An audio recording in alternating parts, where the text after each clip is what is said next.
Hi everyone, welcome to Everyday, your daily stop for virtual reality content. My name is Dee, and today we are going to be checking out StreetView VR, which is an application that brings Google Street View 360-degree views so you can look all around you to the Oculus Rift DK2.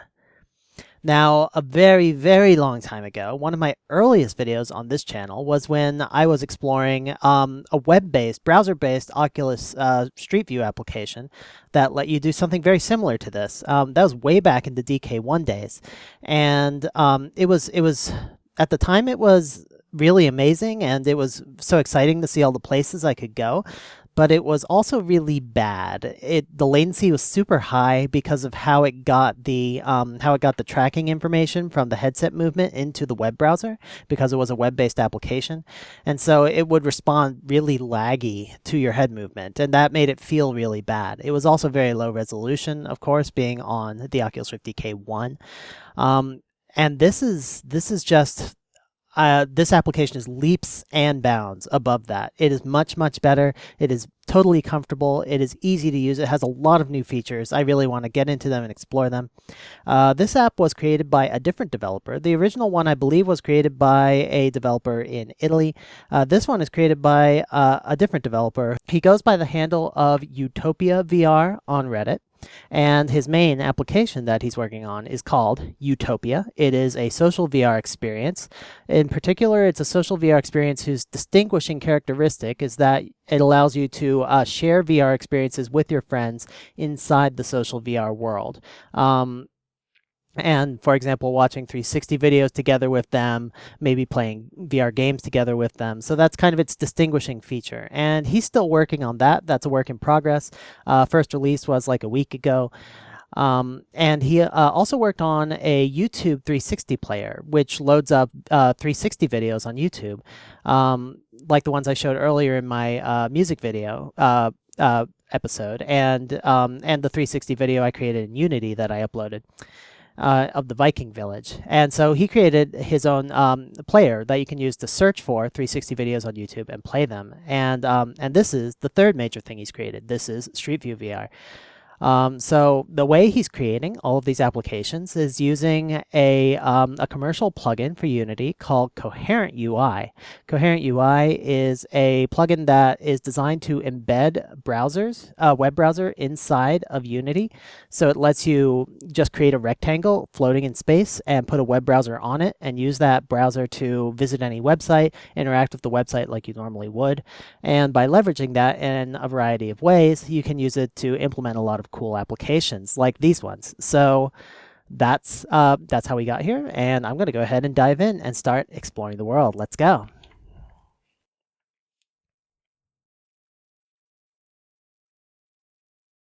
Here we are in StreetView VR. So we start out in this location. Where are we? We are in a town in India called Varanasi. This is the Ganges River. I hope I'm saying that correctly. And we're just overlooking the river. We can see all those boats down there. We can see people hanging out in the streets, on the steps. We're on the balcony of this building. And if I go ahead and we can actually zoom. This is a fully functional browser that we're looking at right here in front of us. This is built using Coherent UI. And I can run my scroll wheel up and down to zoom in and out. So you can see this is about where we are in the world. We're in this part of India in the northeast. And if I go ahead and right-click, I can take the map away. I can right-click at any time to bring the map back up. It'll appear at the direction I'm currently looking.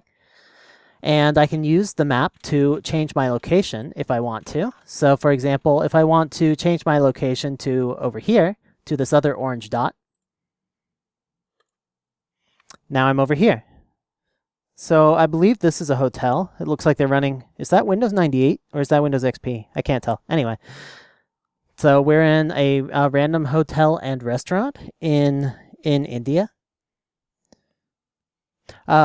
Google Street View has actually been doing a lot of these things lately all over the world, where they'll go into commercial establishments and just take a 360-degree photo of the interior. Usually just one photo, sometimes multiple photos, actually. This one I think actually has multiple photos. So look at that green arrow there. And if I look towards it, it turns green. And when it's green, if I click my left mouse button, it actually moves me from one location to the next adjacent location.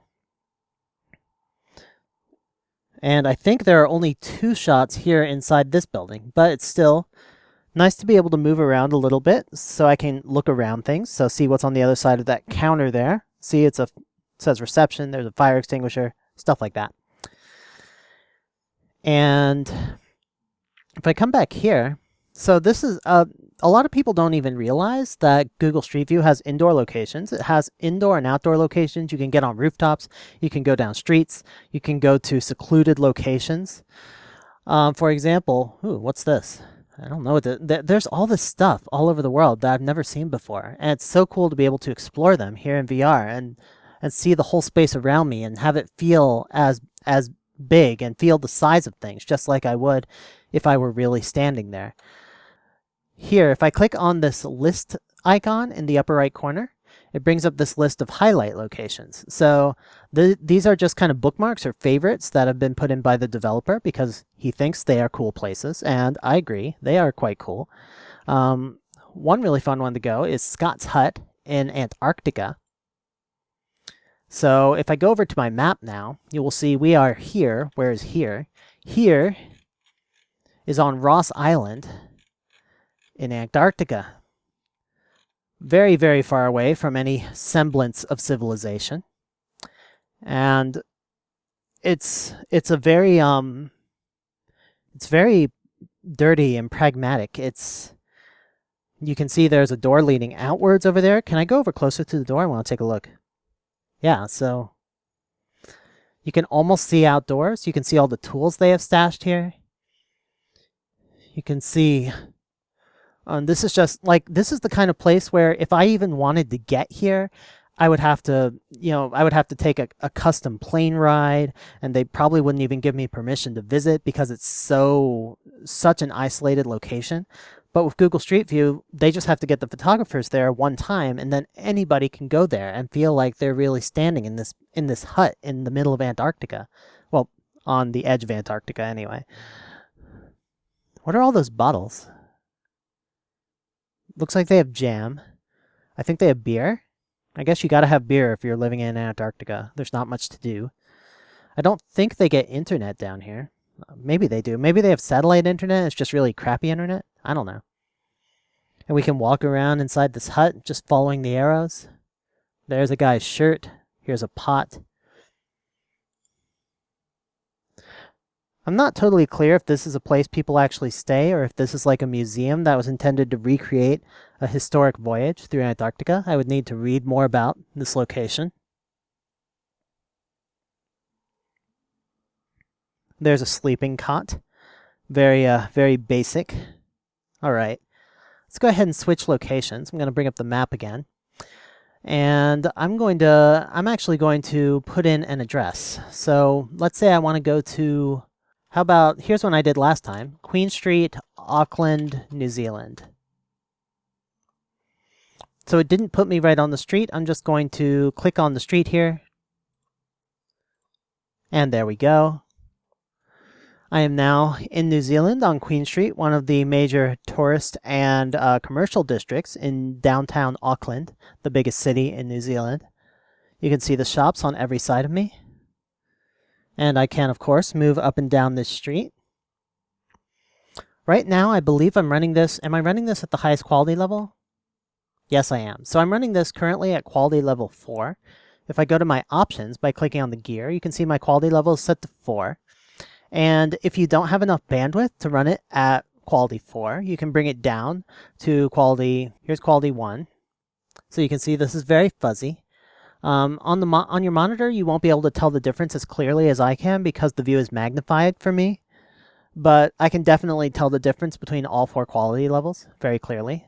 Where'd my mouse go? There it is. All right. So you can also use hotkeys. You can press 1, 2, 3, or 4 on your keyboard to adjust the quality. So I'm going to do 2. 1, 2, 3, and 4.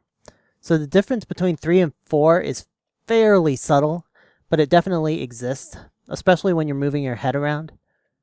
So it's a little fuzzier on 3. On future headsets, which are going to be higher resolution, you'll probably be able to more clearly tell the difference between the quality levels 3 and 4. On the current headset, and probably like the Rift commercial version is, the Rift consumer version is not going to be that much higher resolution than DK2, so you're probably not going to benefit really from going over quality level 3 in this application. And jump size sets how many, I believe it sets how many locations you move when you click on the arrows, so you can move multiple locations at a time if you want to go a longer distance. And I'll explain about the mini-map later. So let's get out of here. So I can move down this street by just clicking on the arrow. You can see it moves quite quickly from one location to the next when I'm on this quality level. And the Google Street View cars are actually moving along the street and taking pictures as they go. So you'll see that the scene, like you'll see the same people kind of moving along with you. You'll see the same cars moving along with you because they're all taken by the same Street View vehicle.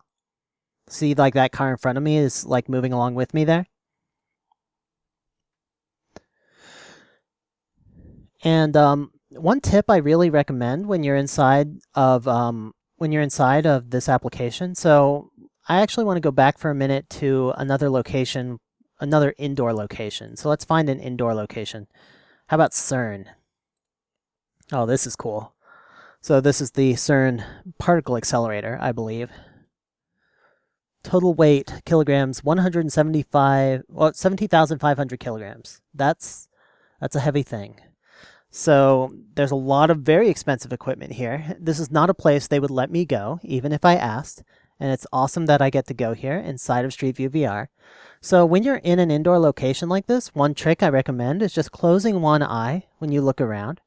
And what that does is it eliminates the stereoscopic cues that come. So this is all monoscopic, which means both your left and right eyes see the same image at all times.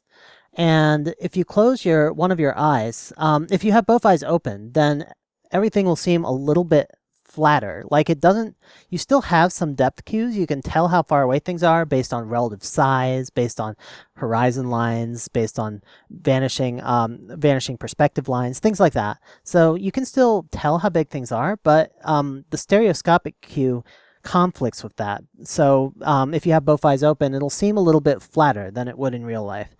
But if you close one eye, it'll actually look very similar to what the scene would look like if you were looking around with one eye closed in this location in real life. So it eliminates that conflict between the stereoscopic cues and the other cues in the scene. So this can help you feel like the scene feels a lot more real, like things are a lot more present. So it's just a little trick you can do. I actually talked to the developer and suggested he add a feature to like put an eye patch over one eye, so one eye is black, so that you can do this as part of the software, which I think will be pretty cool. Oh, it's pretty far high up there. Okay, let's go ahead and switch locations. I have another fun location I want to visit. Eiffel Tower. I am now standing on top of the Eiffel Tower. You can see the very tip of the tower right up there. And I have this great view of Paris right in front of me. You can see the river. I can't remember what river this is. Google, tell me. That is La Seine. La Seine. And I accidentally changed location. Didn't mean to do that. I'm now in a restaurant inside the Eiffel Tower, which is also cool. But I'm actually going to go back to where I was. Right here on the viewing platform. So we can walk all around the viewing platform. You can see these telescopes they put here. You can put change in them. You can use them to look out at the city. And I can walk all around this platform. I'm just rotating with my mouse here, so I don't have to rotate around in my chair. If you're doing this standing up, you can just rotate your body. And I'm walking along the platform. I can see the city all around the tower. I can see a bunch of skyscrapers, a bunch of historic buildings. I believe the signs here are written in, yeah, they're in French. So, but the resolution isn't quite good enough to read them. Here we go. Cafeteria, boutique, téléphone, toilette, descente. They also label everything in English in the Eiffel Tower because it is a tourist location. This is an amazing view of the city. And normally, you know, you'd have to travel to Paris. You'd have to take the elevator up here if you wanted to get this view of the city. And that would be a very expensive trip. But with StreetView VR, you can get a lot of the same sensation of being present up on this tower and have a very similar impression of the view of the city without having to spend all that money and go through all that effort and waste all those resources just burning all that fuel getting over here. You can just teleport here instantly. So it's very, very cool. And as VR improves, it's only going to get better. And we're going to get better captures that'll enable you to have full positional tracking and be able to move your head around. Right now, if I move my head like this side to side, it doesn't properly update the view. And that's just that's a limitation of this technology right now. But I believe in the future, they'll get to the point where they'll be able to support that kind of motion. All right. Time to get out of Paris. Where are we going to go next? Let's see if I can visit one of the places. How about I visit my city? So I live in Berkeley, California. And so this is a very familiar street to me. This is a street that I've walked up and down many times here. I recognize a lot of the shops here. I've been inside them. And I can move along this street. If I adjust my quality level down to 2, I can actually move along the street faster, like this. And then I can set it back to 4 to get full quality at any time. So this is just a nice trick. If you want to move around quickly, you can hit 2 to lower your quality. And then move quickly along the street. And if you see something you want to check out, hit 4. And you get the full resolution view all around you. There's a construction worker raising up his arms.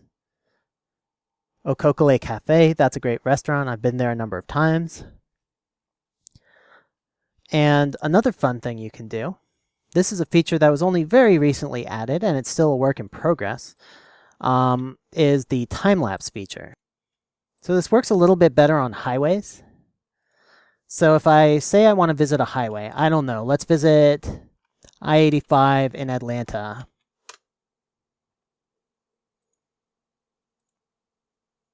Here we are on I-85 in downtown Atlanta. This is the city where I grew up, although I grew up in the suburbs.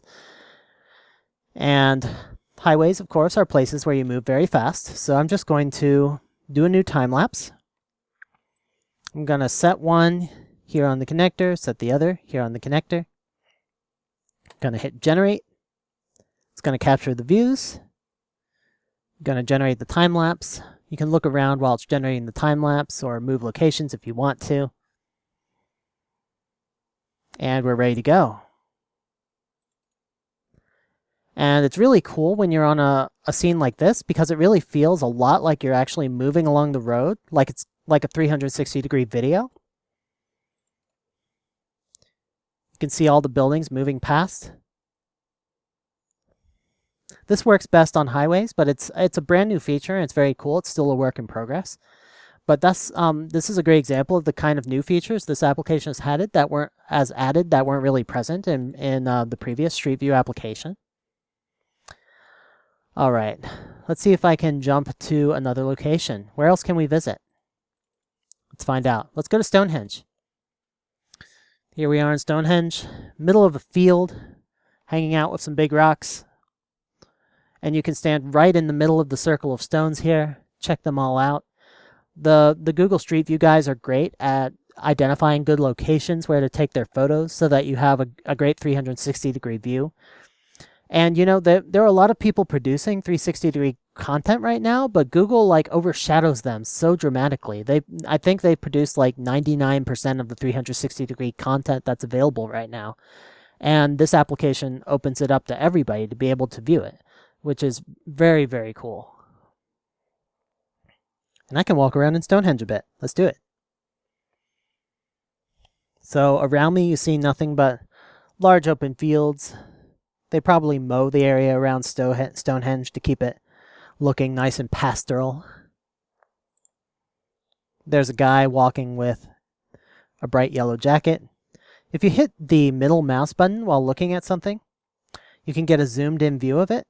So I can now see the guy more clearly. And this is very handy with signs and that kind of thing if you can't quite read them.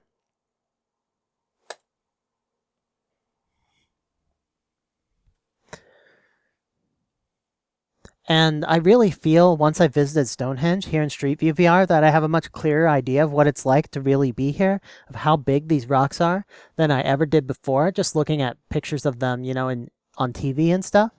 Because you can see just how much you have to move your head up to look at the rocks. You can, and you just have this much better sense of scale. Like I honestly thought the rocks were a lot bigger. Like I thought they were like 20 feet tall or something, but they're not that big. They're like these feel like they're about, I don't know, 12 feet tall, something like that. They're big rocks, and they were probably hard to move here, but they're not that big. I think I could figure out how to move these rocks if I really had to. All right, let's get out of here.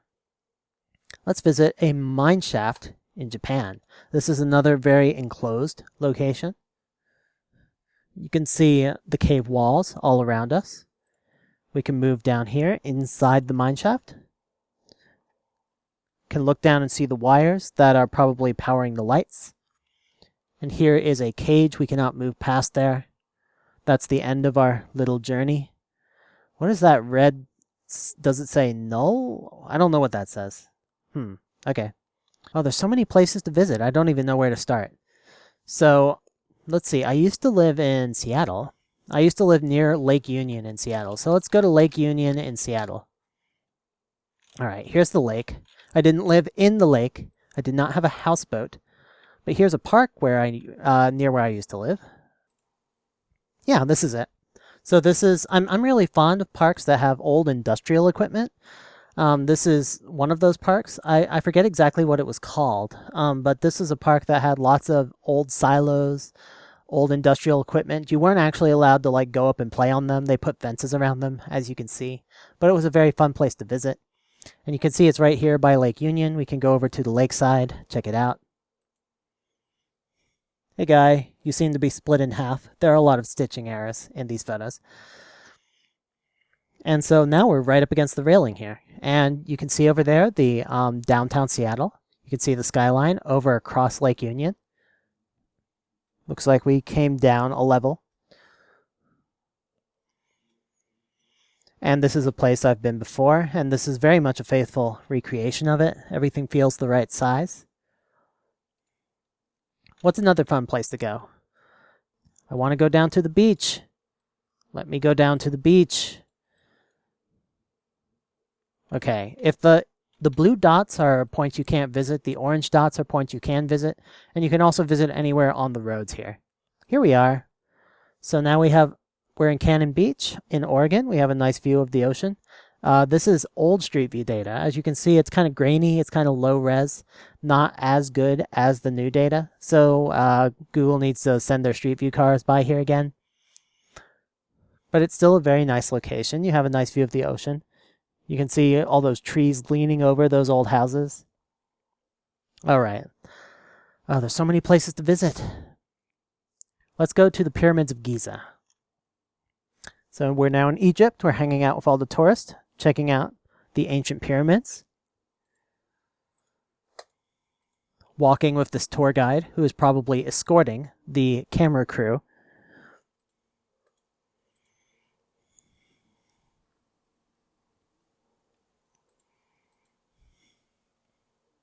They don't let you go up on the pyramids. As you can see, they have some fences here. They have people watching out to make sure you don't go over there. I'm sure people have tried anyway.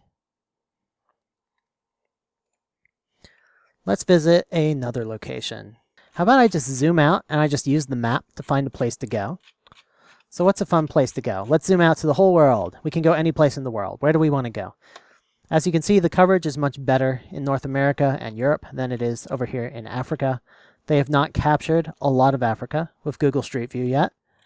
A lot of this area just has no Street View. All right, how about we go over here? American Samoa. American Samoa is one of those U.S. properties and territories that people always forget about. Let's visit the tiny island of Aonuu. And here we are, standing on the beach in American Samoa. It's quite a nice view. You can walk along the beach. follow this path.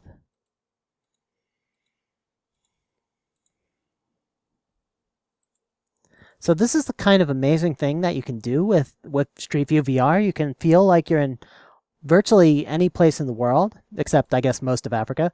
But there's tons and tons of places you can visit. There's more data than you can ever see in your whole life. Just all the places you can go.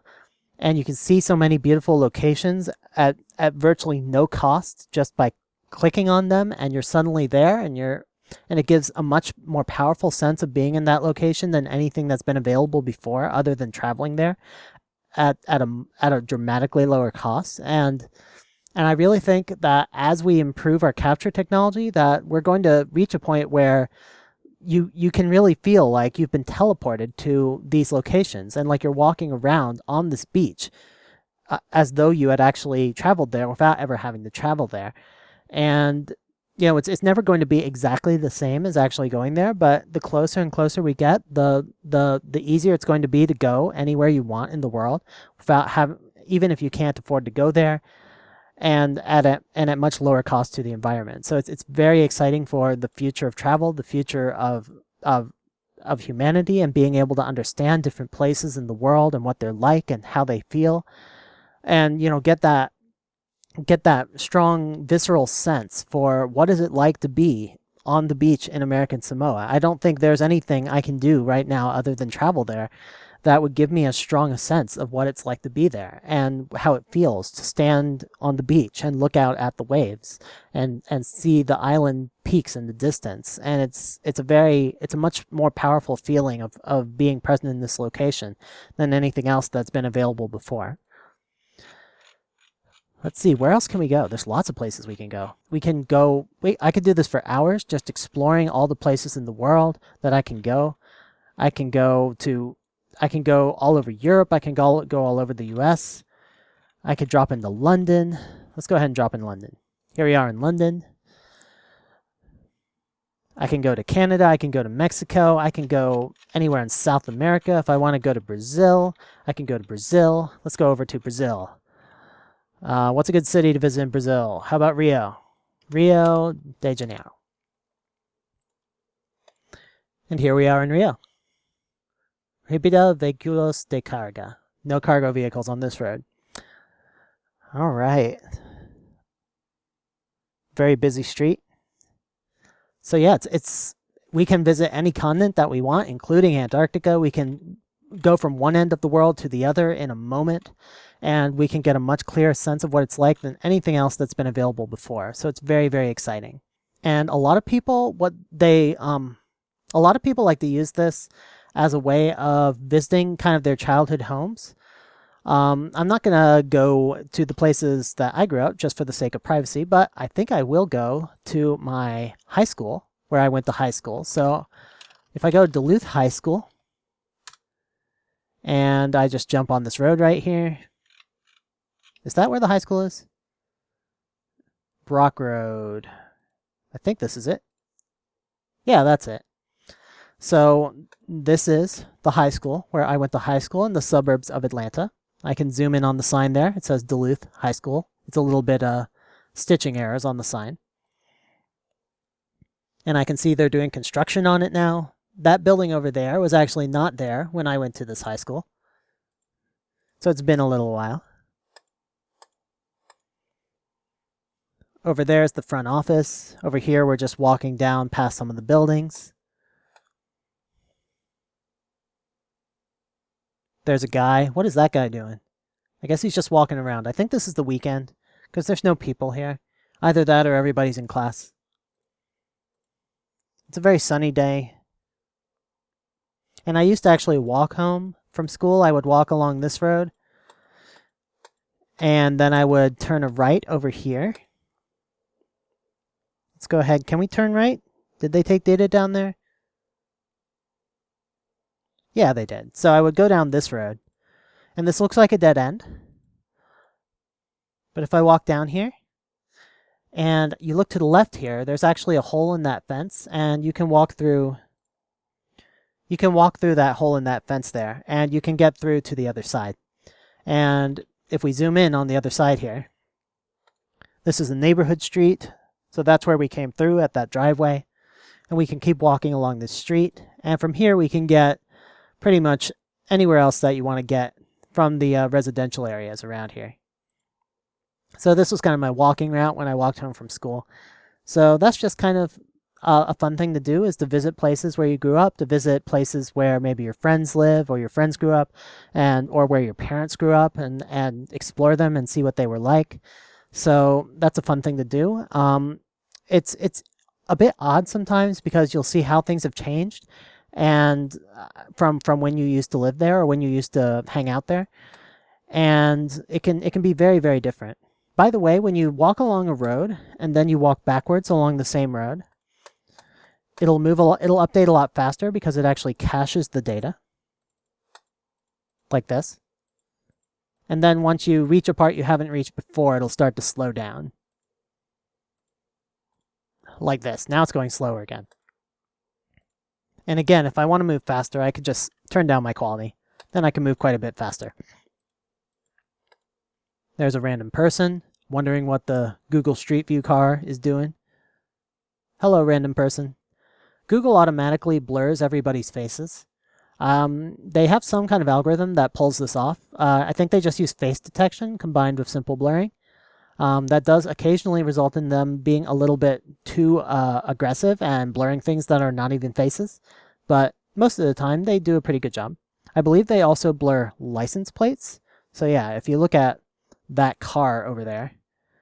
So I'm using middle click to zoom in again. If you look at this car, they've blurred out the license plates, so you can't see their license plate, can't see, so you can't look up their records and see who lives here, that kind of thing. It's all privacy stuff.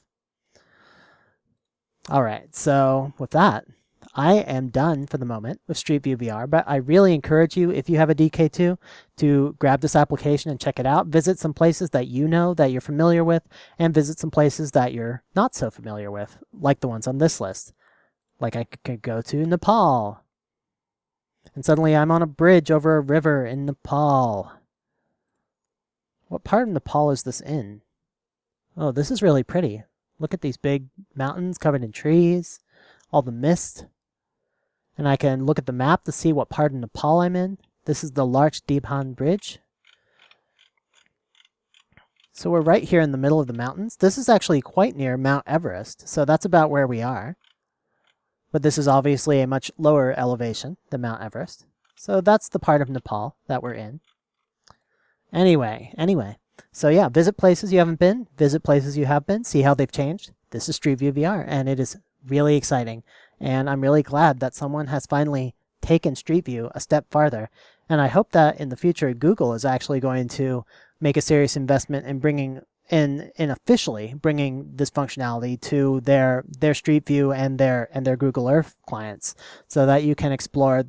Because right now this is unofficial, and I believe it may not be entirely compliant with the terms of service of Google, but in the future I hope Google is going to officially support it and put some good work into making something very much like this that is officially supported and officially uses their data. So hoping to see that in the future, and that is all for today. Let me know your thoughts about StreetView VR, and everybody have a great every day.